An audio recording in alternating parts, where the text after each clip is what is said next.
সর্বশ্রেষ্ঠ ঈশ্বর পুরুষোত্তম আব্রহ্ম স্তম্ভ বৃদ্ধাতা সদ্গুরু স্তম্ভ জীবন সর্বস্ব পরমদয়াল ঠাকুর আমার জগৎ জননী শ্রী শ্রী লক্ষ্মীমা, পরম পূজ্যপদ শ্রী শ্রী বর্দা, পরম পূজ্যপদ শ্রী শ্রী আচার্য দেবের রাতুল শ্রীচরণে অনন্ত কোটি প্রণাম। ঠাকুর পরিবারের প্রতি প্রত্যেকের রাতুল শ্রীচরণে অনন্ত কোটি প্রণাম। গতকাল সবাই হবিষ্যান্ন করেছেন তো? সবাই করেছেন? হ্যাঁ বলছেন না?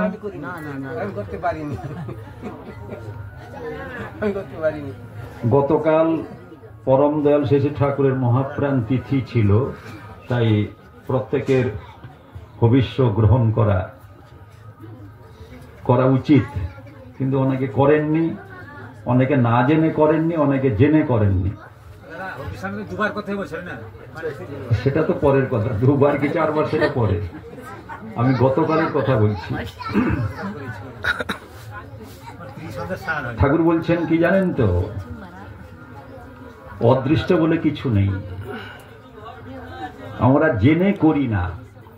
এই মাথায় বহু ভালো কথা ধরা আছে মানুষ, কিন্তু বহু ভালো কথা আমরা বলি, কিন্তু আচার পরম ধর্ম নিজে মানি কম, নিজে চলি কম, তাই চোখে জল আসে। এই মাঘ মাসটা আমার কাছে দুঃখের মাস। কেন জানেন?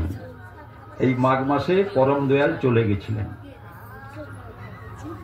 এবং আমি দেখতে গেছিলাম দেওঘরে। তখন আমার বয়স ছিল 7 বছর বয়স। 1375 সালের 12ই মাঘ ভোর 4:55 শ্রী ঠাকুর দেহ রেখেছিলেন। 1969 সালের 26শে জানুয়ারি ভোর 4:55। আমার বাবা যখন শুনলেন স্থানীয় সংবাদে রেডিওতে 7:45 তখনই বাবা বেরিয়ে পড়েছে। বলে আমার জীবনে হৃৎপিণ্ড নেই, অর্থাৎ ঠাকুর নেই, আমার জীবনে সব শেষ। ঠাকুর যে জীবনে চলে যেতে পারেন সেটা বাবার বিশ্বাস হয়েছিল না। তার মৃত্যু, তার তিরোধান কোনোদিন হবে না। সে ঠাকুর চলে গেছেন মানে কি আমার জীবন নেই। সঙ্গে সঙ্গে বেরিয়ে পড়েছে। কিভাবে যাবেন, কিভাবে ঠাকুর বাড়ি পৌঁছাবেন, কোনো চিন্তা নেই। অর্থাৎ ভক্ত চাই ভগবানের সঙ্গে মিলন হতে। তার জীবনে স্ত্রী পুত্র পরিবার কেউ নয়। তার আকাঙ্ক্ষা যেমন নদী চায় কি সমুদ্রের সঙ্গে যুক্ত হতে, তেমনি বাবা বেরিয়ে গেলেন। সঙ্গে কয়েকজন গুরু ভাই গেলেন, পৌঁছালেন পরের দিন। আমরা গেলাম, আমার থেকে দাদা 2.5 বছরের বড়, অর্থাৎ দাদার 9 আমার 7। সবাই গেলাম মাকে নিয়ে। সবাই আমরা সেখানে মস্তক মুন্ডন করেছিলাম। যারা যারা ঠাকুর বাড়ি গেছিলেন সেই স্মৃতি, অর্থাৎ প্রায় 56 বছর আগেকার স্মৃতি। 56 বছর আগেকার 7 বছরের বয়সের স্মৃতিটা মনে করছে। সর্বোত্তম যে শ্রাদ্ধ অনুষ্ঠান, যেটা আমার মাথা নাড়া, বুঝতে পারছেন না অনেকে কেন। আমার বাবা গেছেন 2001-এ আর মা গেছেন 2010-এ, তা আবার নাড়া হলাম কেন? আমার বাবার যিনি কনিষ্ঠ ভ্রাতা তিনি গত হয়েছেন, অর্থাৎ আমার কাকু যিনি, তিনি 91 বছরে আজ থেকে 14 দিন আগে গত হয়েছে। অনেকে বলেন দাদা বাবা মা হলে ঠিক আছে, কাকা চলে গেছেন আবার ন্যাড়া হবেন কেন? আমি না, শ্রদ্ধা জিনিসটা কেউ বলে দিলে হয় না। শ্রদ্ধা জিনিসটা মন থেকে তৈরি করতে হয়। তো সেই বিষয়টা, ঠাকুর চলে গেছেন, সবাই সেখানে মস্তক মুন্ডন এবং সর্বোত্তম মহাসাগর যাকে বলা হয়, শ্রাদ্ধের একবারে শ্রেষ্ঠ শ্রাদ্ধ শ্রী বর্দা করেছিলেন। পূজনীয় বিবেকদা, পূজনীয় আপনার কাজলদা, 3 ছেলে ঠাকুরের। এবং শ্রাদ্ধ অনুষ্ঠান যেটি হয়েছিল সেটি হচ্ছে ঠাকুরের যে মূর্তি আছে তার পাশে যে বর্দার যে খাট আছে, যেখানে বর্দা বসতেন, সেই জায়গায় শ্রাদ্ধ অনুষ্ঠান হয়েছিল। এখন আমার স্মৃতিতে আছে। এবং 256 রকমের দান, 16 রকমের দান এক একজন ব্রাহ্মণ পুরোহিতকে দেওয়া হয়েছিল, প্রত্যেককে 16 রকমের, এবং প্রত্যেকের বাড়িতে দান পৌঁছে দেওয়া হয়েছিল। 16 গুণিতক 16 অর্থাৎ 256 রকমের দান দেখেছি। এবং এখান থেকে ওই রাস্তা পর্যন্ত 16খানা গরু বাঁধা আছে উঁচু আমার মাথা পর্যন্ত, এবং তার বাচ্চা সমেত দান করা হয়েছে। গরুকে তো হাঁটিয়ে নিয়ে যাওয়া যায় না, তাকে লরি করে পৌঁছানো হয়েছে। শিশি বর্দা বাবা চলে গেছেন, মানে কি বাবা চলে গেছেন, দেহ রেখেছেন, কিন্তু বাবা আছেন। বাবা আমার প্রত্যেকটা কাজ লক্ষ্য করছেন। কোন ছেলে যদি মনে করে যে বাবা তার প্রত্যেকটা কাজ লক্ষ্য করছেন, বাবা থাকতেও লক্ষ্য করছেন, বাবা না থাকতেও লক্ষ্য করছেন, তাহলে সেই ছেলের জীবনে কোনো কষ্ট হবে না, সে ছেলের জীবনে কোনো দুর্গতি আসবে না। কেন না, পিতাকে বাঁচিয়ে রেখেছে তার কাজের ভিতর দিয়ে। বর্তমান আচার্যদেব তার প্রত্যেকটি কথা ঠাকুর অনুকূল চন্দ্রকে কেন্দ্র করে। 40 মিনিট এবারে আমরা যে গেছিলাম, 40 মিনিট তিনি বক্তব্য রেখেছেন, এবং প্রত্যেকটা বক্তব্যের সারমর্ম হচ্ছে ঠাকুরকে বাঁচিয়ে রাখা। আমরা ভগবান খুঁজি মন্দিরে গিয়ে, জানেন, আমরা মন্দিরে গিয়ে ভগবান খুঁজি, মসজিদে গিয়ে ভগবান খুঁজি, গুরুদ্বারে গিয়ে ভগবানকে খুঁজি। পাবো? যদি মন্দিরে ভগবান খুঁজি পাবো? কোনোদিনও পাবো না। আমার মধ্যে তাকে খুঁজতে হবে।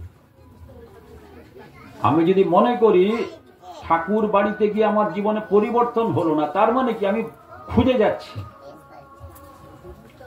মাটির প্রতিমা খুঁজিস নে তোরা, মাকে কি তোরা খুঁজিস নে? প্রতিমার মাঝে প্রতিমা বিরাজে, তাও কি তোরা বুঝিস নে?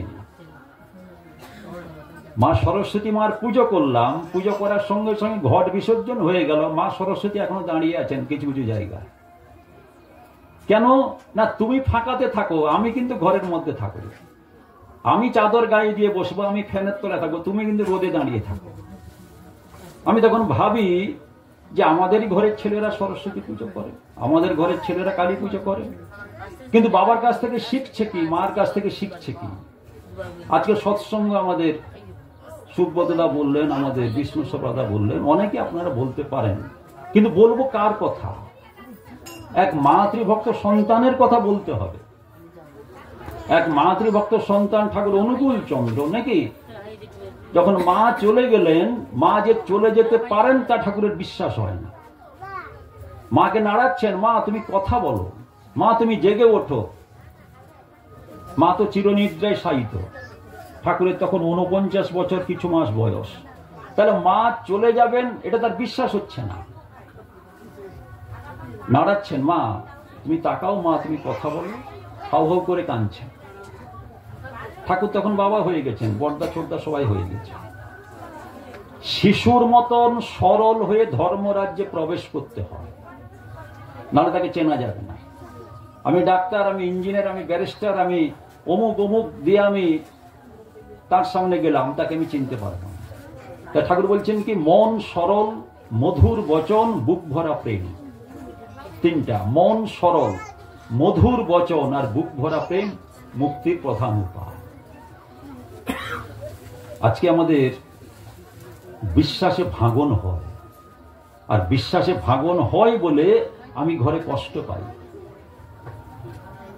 সৎসঙ্গে মা কাঁদছেন, কেন? ছেলে অ্যাক্সিডেন্ট করেছে দাদা, দাদা ছেলে মৃত্যু যোগ থেকে ফিরে এসছে দাদা। আপনি কাঁদছেন কেন? দাদা ছেলের বিপদ। আমি তার নিরাকরণ কি করলেন? আপনি কাঁদলেন, ছেলে তো আবার ব্যবসায় বেরাবে, ছেলে তো আবার কলকাতা যাবে, ছেলে তো আবার তাকদা দিতে যাবে, ট্যাক্সি মোটরসাইকেল পরপর চড়বে, তাহলে আপনার কাঁদাটাই শেষ। আপনি তার প্রতিবিধান কি করলেন? ছেলের দাদা কি করব, ঠাকুরের কাছে কাঁদছি, নইব নইব চ। ছেলের কাছে বসলাম। আপনি আপনার মা যে কাঁদছেন কেন বলুন তো? আপনার কষ্ট হয়েছে, আপনার মা যে কাঁদলেন, আপনার মা যে ঠাকুরের কথা বললেন কেঁদে, যে আপনি বিপদগ্রস্ত অ্যাক্সিডেন্ট করেছেন 7 দিন আগে, আপনার মা যে কাঁদছেন, আপনার কষ্ট হচ্ছে তো? মাথা নত করলেন, আর কিছু বললেন না। কেন না তেমন পুত্রকে আমি গর্ভে ধারণ করিনি। তাই আমার কান্না পুত্রের কষ্ট হচ্ছে না। পুত্র চাই কি? পুত্র চাই অর্থ। দাদা ঘরটা কেমন হয়েছে দেখুন, দাদা এই ঘরটা কেমন হয়েছে দেখুন। ওই বললো না দাদা চলুন আমার মার কাছে একটু বসবেন, বললো না তো চলুন দাদা একটু মার কথা শুনি, বললো না তো। লক্ষ লক্ষ টাকা। ঠাকুর বলছেন অর্থ অনিষ্টের মূল। কেন? অর্থ কিন্তু নয় সর্বস্ব, মানুষগুলিকে কর আপন, দুঃখ কষ্ট আনন্দেতে সুষ্ঠু যা সব কর বপন। বস্ত্রহরণ কার হয়েছিল? কোথায় হয়েছিল? রাজসভায় হয়েছিল। বস্ত্রহরণ হওয়ার পরে এবার কান্নাকাটি পর্ব চলছে। তার মধ্যে দ্রৌপদী অভিশাপ দিবে। কাকে? ভীষ্মকে। কাকে? দ্রোণাচার্য, কৃপাচার্য, সবাইকে অভিশাপ দিবে, মুখ থেকে কথা বেরাবে। সঙ্গে সঙ্গে সেই রাজসভায় পৌঁছে গেলেন গান্ধারী, চোখ বাঁধা তার। অভিশাপ দিও না। সে তো পঞ্চস্বামী, তার মায়েদের তো এক স্বামী থাকে, পঞ্চস্বামী, তাতে কথা তো ফলবে না। সে তো সতী নয়। কিন্তু গান্ধারী জানেন দ্রৌপদী যদি অভিশাপ দেয় আমার বংশের অকল্যাণ হবে, আমার বংশে বাতি দিতে কেউ থাকবে না। তাই বললেন তুমি চুপ করো, তুমি অভিশাপ দিও না। তার মানে কি? তার কথাটা বলবে কেন? তার জীবনে 5 স্বামী থাকলেও সে কিন্তু নিষ্ঠাবতী, সে কিন্তু ভক্তিমতী, সে কিন্তু সেহুশীলা। তাই কথা ফলে যায়। তাই ঠাকুর বলছেন মা হওয়া কি মুখের কথা, জন্ম দিলে হয় না মাতা। কোনদিন ছেলে আমার দুষ্টু, কোনদিন মার মুখ থেকে যেন না বেরায়, কোনদিনের জন্য। কেন? ওইটা তার কানে যাচ্ছে, আমার ছেলে দুষ্টু, আর দুষ্ট তার প্রকৃতি। বাচ্চাকালে দুষ্টামি করবে, আপনার কথা শুনবে না। আমরাও ছিলাম তো, প্রত্যেকেই তো ছোট ছিলাম। কিন্তু মাকে ধৈর্যশালী হতে হবে। তাহলে মা হতে পারছে না কেন? না ঠাকুরকে, ঠাকুর এবং ঠাকুরের মায়ের যে সম্পর্ক, ঠাকুর এবং ঠাকুরের মায়ের যে ইতিবৃত্ত আমরা জানি না। অকারণে ঠাকুর প্রচুর মার খেয়েছেন। ঠাকুর বলছেন অকারণে মা আমাকে মারতেন, কিন্তু আমার জীবনে মা ছাড়া আমার জীবন অন্ধকার। মা তুমি মারছো কেন? আমি তো দোষ করিনি, এ কথা আমি বলতাম। মা ছুটছেন, ঠাকুর ছুটছেন, দেখলেন যে মা ঘেমে গেছেন, ঠাকুর দাঁড়িয়ে পড়লেন। যখন দাঁড়িয়ে পড়লেন মা আর মারতে পারলেন না। বলে মা তুমি যত খুশি মারো। বলে আর কি তোকে মারা যায়? বলে তোমার কষ্ট দেখে আমি দাঁড়িয়ে পড়েছি। কোথায় তুই খুঁজিস ভগবান, সেই যে তোর মাঝে রয়। আজকে আমরা ধন্য, আজকে আমরা ভাগ্যবান। কেন জানেন? এই জন্য ভাগ্যবান যে মাটির প্রতিমা নয়, পিতলের নয়, সোনার নয়, তামার নয়, নাকি মানুষ রূপে ভগবানকে চোখের সামনে দেখেছি, পাচ্ছি এবং পরম্পরা পাচ্ছি। আর পরম্পরা যে পাচ্ছি, এর জন্য আমাদের প্রত্যেকের ভিতরে চেতনা জাগরিত যেন হয়, ভাব যেন জাগরিত হয়। সদা শিবাসদা বলছিলেন আমার পূজনীয় পিতৃদেবের সময় সৎসঙ্গ হয়েছে, তারপরে শিথিলতা চলে এসছে। কেন না? বিশ্বাসে ঘুম, বাঁশে ঘুম ধরে তো, ঘুমটা ধরেছে বিশ্বাসে। তুমি কি ভগবান? তুমি কি সেই? তাহলে কেন আমার অমুক হবে? কেন আমার? বহু প্রশ্ন। আচার্যদেব বলেন যে দীক্ষার পরে আমরা একটা প্রশ্নের লিস্ট ঠাকুরকে ধরিয়ে দিই, একটা লিস্ট। কেন? যেটা আমার পুরান বাবা করতে পারেন না, মা করতে পারেন না, ছেলে করতে পারে না, স্ত্রী করতে পারে না, সেটা তুমি করো। কেন? তোমার দীক্ষা নিয়েছি। কন্ডিশন। আর ঠাকুর অনুকূল চন্দ্র বলছেন 3টা ব্যাপার, এক্সপেকটেশন, কন্ডিশন আর ডাউট। এই 3টা নিয়ে যদি কেউ ভগবানকে ধরে তাকে পাবে না। প্রথম হচ্ছে কি? এক্সপেকটেশন, প্রত্যাশা। আমি তোমার দীক্ষা নিতে পারি, আমি যেন নীরোগ থাকি, আমার যেন অসুখ না হয়, আমার ছেলে যেন নীরোগ থাকে, আমার স্বামী যেন নীরোগ থাকে, এক্সপেকটেশন, প্রত্যাশা। আর কি, যেন ভালো একটা চাকরি হয়, মেয়েটা যেন ভালো বিয়ে হয়, সবসময় উন্নতি। কেন তোমার দীক্ষা নিয়েছি? এক্সপেকটেশন, প্রত্যাশা, কন্ডিশন, শর্ত। হ্যাঁ, আমি দীক্ষা নিতে পারি, তবে প্রার্থনা আমি সকালে উঠতে পারবো না। আমি দীক্ষা নিতে পারি, আমি প্রণাম করতে পারবো না। আমি দীক্ষা নিতে পারি, নিরামিষ খাবো না। আমি দীক্ষা নিতে পারি, থানকুনি পাতা খাবো না। কন্ডিশন, শর্ত। আর হচ্ছে ডাউট, সন্দেহ। হ্যাঁ, সেই দাদা বললেন বলে আমি দীক্ষা নিলাম, কিন্তু সন্দেহ আছে, তুমি ওদের সেই শ্রীকৃষ্ণ নও, তুমি শ্রীরামচন্দ্র নও, তুমি ওই চৈতন্যদেব নও। কিন্তু সে বলেছে বলে আমি দীক্ষাটা নিলাম। ডাউট, সন্দেহ, এই তিনটা ভাগ নিয়ে যদি কেউ দীক্ষা নেয়, মাঝখানে পর্দা পড়ে যায়। কি বললাম? এক্সপেকটেশন, প্রত্যাশা, কন্ডিশন, শর্ত, ডাউট মানে সন্দেহ। তাহলে কিভাবে দীক্ষা নেব? না, তোমাকে আমি চাই, আমার জীবনে তুমি সুন্দর, আমার জীবনে তুমি একমাত্র আমার আলো। I am the light, I am the salt.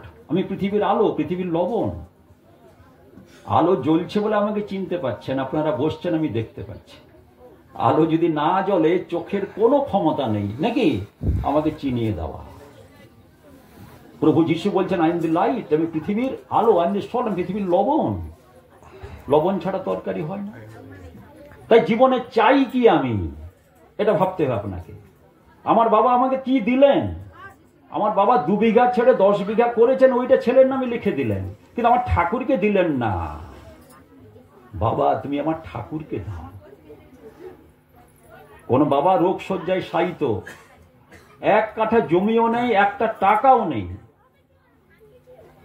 3 ছেলেকে ডাকলেন, শোন, আমি তো চলে যাব কিছুক্ষণ পরে, ওই ঠাকুরের ফটোখানা খুলে আন। ঠাকুরের ফটোখানা, এই যে ফটো, খুলে আনা হলো, বুকে রাখলেন।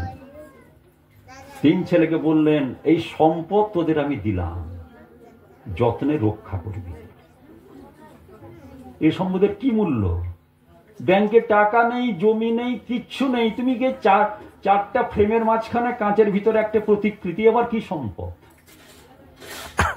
এই সম্পদ তোকে দিলাম, তোরা 3 ভাই মিলে রক্ষা করবি। এই হচ্ছেন তিনি। মা মনমণি দেবী ঘরে কাজ করছেন, হরিহর ভুইমালি বলে একজন দাদা পৌঁছে গেল, ঋণগ্রস্ত। মা, আমাকে 100টা টাকা এক্ষুনি দিতে হবে। বলে, কি বলিস? বলে, মহাজন তার কাছ থেকে আমি নিয়েছিলাম, সে আজকে নাছোড় বান্দা, যে কোনো প্রকারে টাকা চাইছে, আমি কারো কাছে পেলাম না, আপনাকে 100 টাকা দিতে হবে। মা মনমণি দেবী বলছেন, আমার কাছে 1 পয়সাও নেই আজকে। না, আমি শুনবো না, 100 টাকা আপনাকে দিতে হবে। তাহলে 100 টাকা তার দরকার, কিন্তু 1 টাকাও মনমণি দেবীর নেই। কি হবে এখন? অনুকূল, এদিকে আয়। অনুকূল তো বাচ্চা, তোর হাতের বালা খুলে দে, তোর হাতের যে সোনার বালা আছে খুলে দে।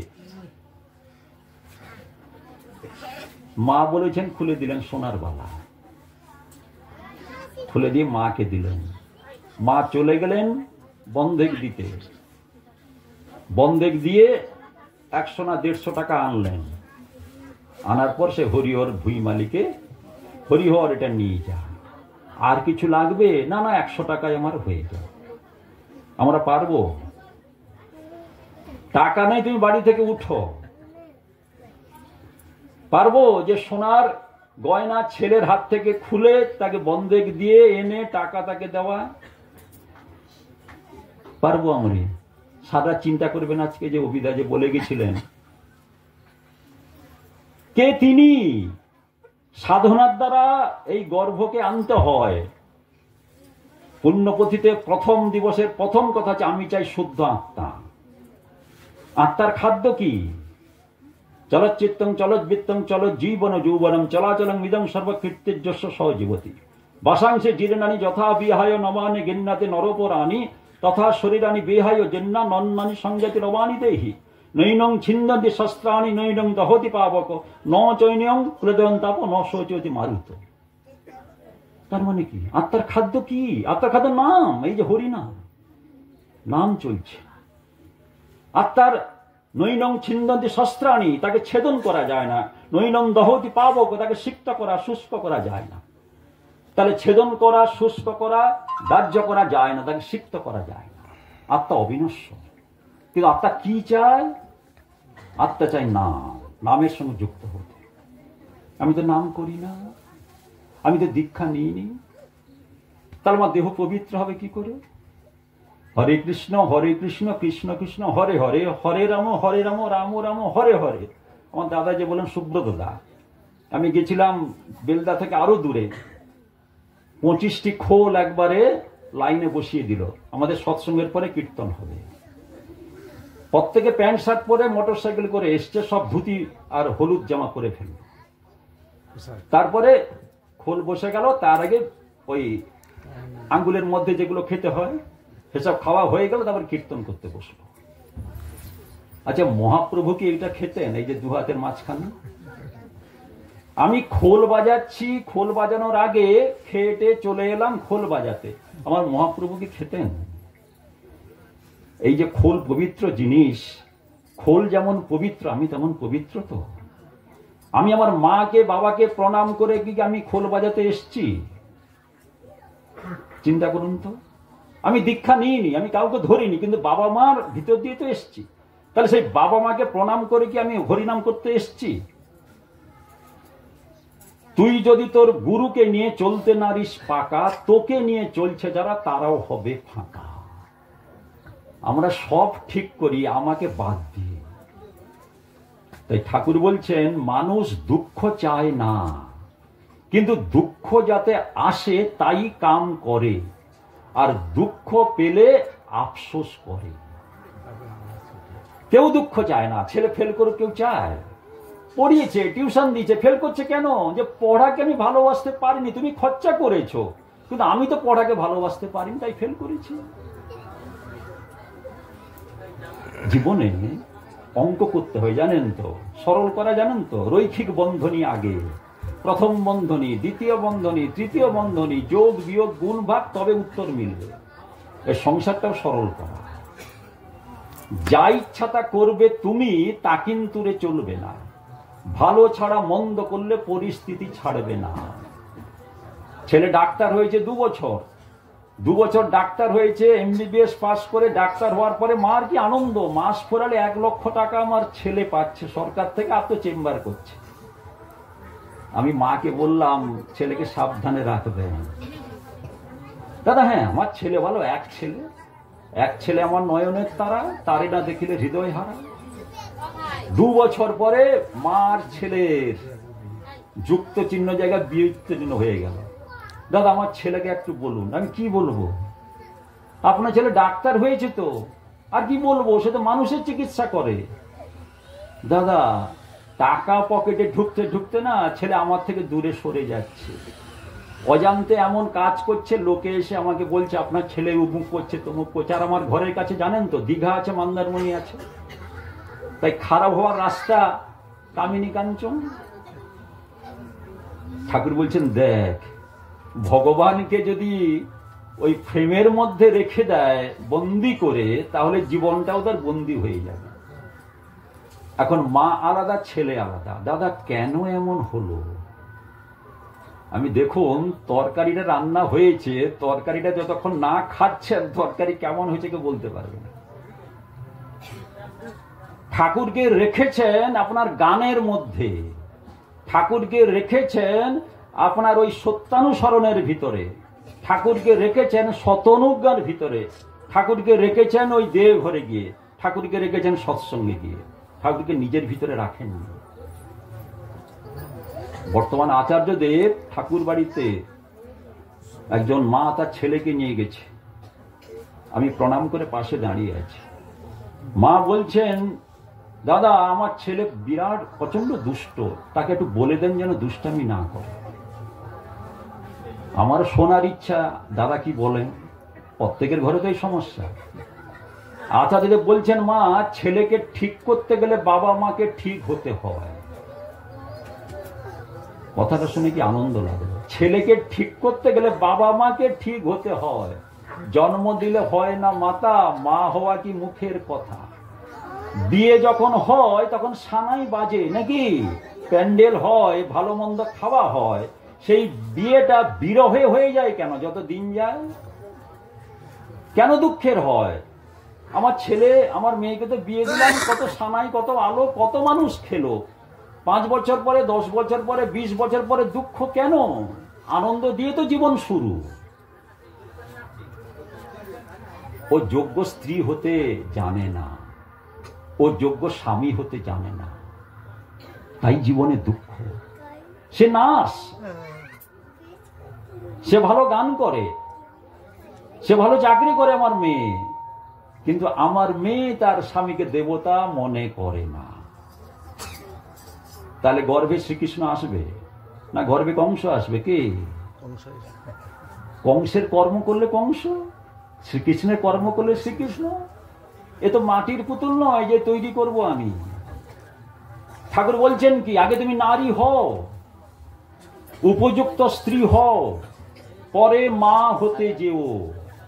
ওই মাতৃত্ব সুজাতকের স্রষ্টা হয়ে থাকে, না হলে প্রবৃত্তি পরচিত পাতানো মাতৃত্ব মহাপাতকের জননী হয়ে থাকে। আগে তুমি নারী হও।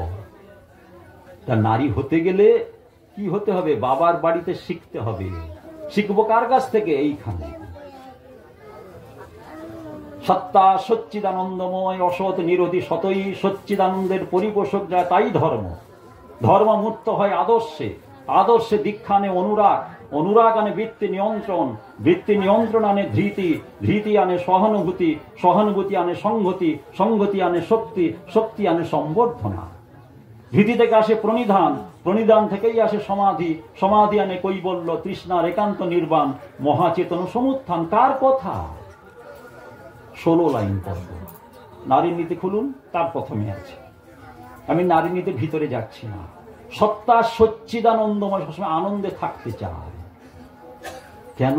আমার ঠাকুর আছেন, আমার বাবা আছেন, মা আছেন। ত্রিভুজ, এর জায়গায় ঠাকুর, বীর জায়গায় বাবা, সির জায়গায় মা।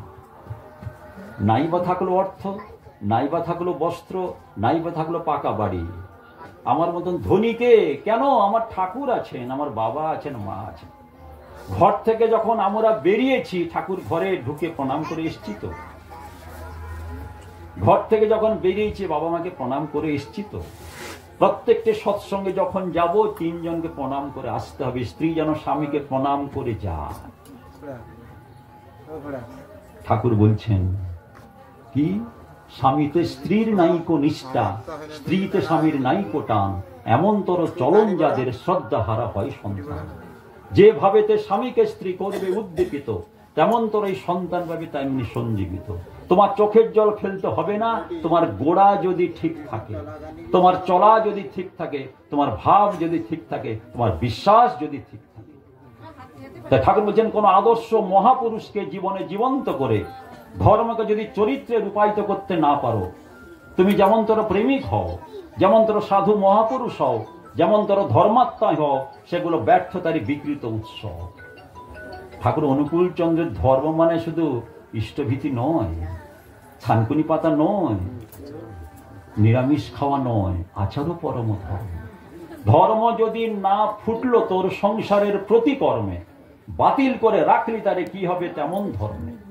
তুমি বিধিকে অবজ্ঞা করতে পারো, নীতিকে তাচ্ছিল্য করতে পারো, প্রবৃত্তি পরিচর্যায় আত্মনিয়োগ করতে পারো, কিন্তু বিহিত যা তা না করলে প্রকৃতির শাসন যেখানে যেমন প্রয়োজন তেমন তরই চলবে, রেহাই দেবে না তোমাকে। দাদা 12 বছর হয়েছে দীক্ষা দিব? প্রশ্ন অনেকে করে, দাদা 12 বছর হয়েছে দীক্ষা দিব? আমি দীক্ষার জন্য তো 9 বছর থেকে আপনার কি হবে, চঞ্চলতা থাকবে বাবা মার। 12 বছর হলে দীক্ষা। বাবার বাড়িতে মেয়ে দীক্ষা নিয়ে বেদিতে বসবে, দাদা আমার বৌমা দীক্ষা নেয়নি। দাদা আমি আপনার বিশ্বাস নেই ঠাকুরের প্রতি, বৌমা দীক্ষা নিবে কি? দীক্ষার বয়স হয়ে গেছে 20 বছর, কিন্তু এখনো আজকে একজন মা বলছেন, দাদা ভোরে ঘুম ভাঙে না, দাদা ইষ্টভীতি করি 8টায়, বেলদা থেকে ফোন করছে। আমি কেন জানেন? দুর্বলতা কোথায়? আপনার নাতি যদি স্কুলে ভর্তি হতো, তাকে নিয়ে আপনি স্কুলে ছুটতেন কেন? আপনার নাতি, তার জন্য ভোরে উঠতেন, 7টার মধ্যে স্কুলে যেতে হবে, কিন্তু ইষ্টভীতি করার সময় আপনার ঘুম ভাগে না। কেন ভাগে না? না, গুরুকে আমার বলে জানতে হয়, ভাব আসে না। তাই জীবনে একটা জিনিস প্রয়োজন। ধর্মটা কি জানেন? ধর্মটা ওই বইয়ের মধ্যে নয়, ধর্মটা আমার ভিতরে। ধর্মটা মানে চলা বলাই বলে দেয় কেমন মানুষ কি বা চায়।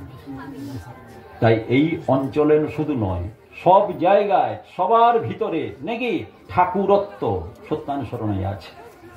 আমি তাকিয়ে আছি মানে ঠাকুরের কান দেখছি না, চোখ দেখছি না, দেহ দেখছি না, আমি দেখছি তার গুণ, কোয়ালিটি, গুণকেই আমরা পুজো করি।